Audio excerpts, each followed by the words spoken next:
What's up, guys? Welcome back to my YouTube channel. This is God Speaks. Are you listening? Hey everyone, welcome to God Speaks, and this is Proverbs Reboot.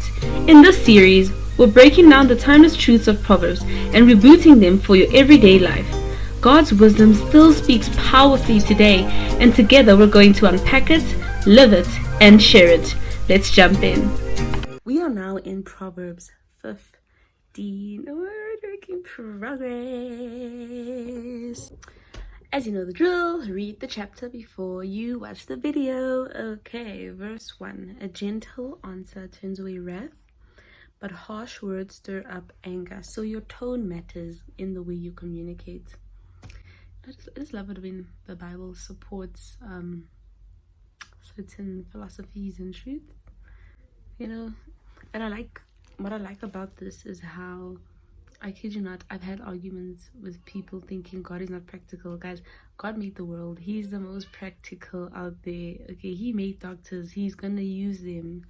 But anyways, your tone matters in the way you communicate. So even if you are being truthful,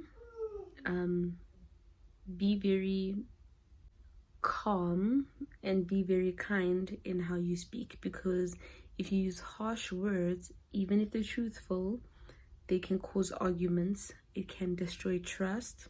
So respond, do not react. Verse 3 says, the eyes of the Lord are everywhere, keeping watch on the wicked and the good. So when we live as if you're living for the audience of one. And this also speaks to people pleasing. So even your secrets, God sees. Even your pain, even your obedience, he sees everything. God sees you. Verse 4 says, the tongue is a tree of life, so your words can revive, right? But a perverse tongue crushes the spirit. It wounds. It can wound deeply. Your words, genuinely, guys, can wound deeply.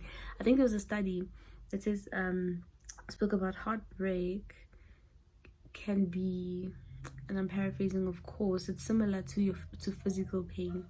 So that's why sometimes you physically feel sick, guys. Your words wound.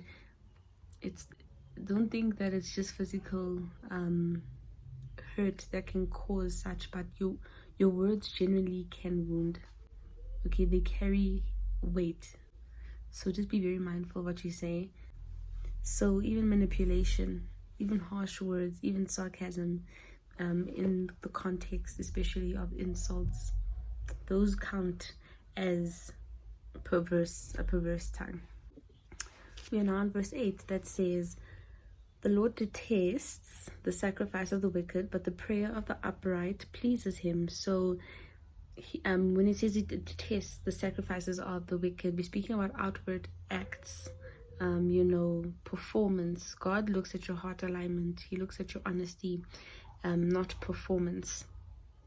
Verse 13 says, a happy heart, I'm speaking of this now, a happy heart makes the face cheerful, but heartache crushes the spirit. And this just shows that pain can literally reflect in your body and in your face.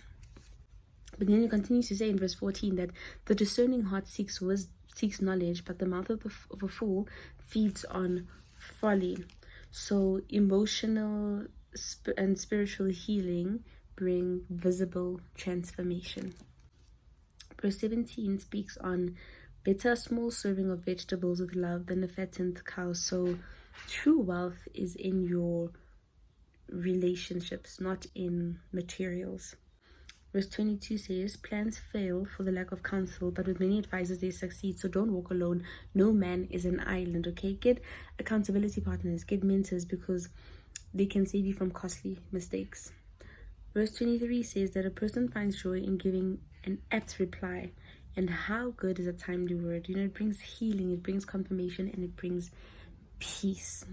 Before I continue, highlighting themes of your words can heal or harm, and nothing escapes God's eyes or ears.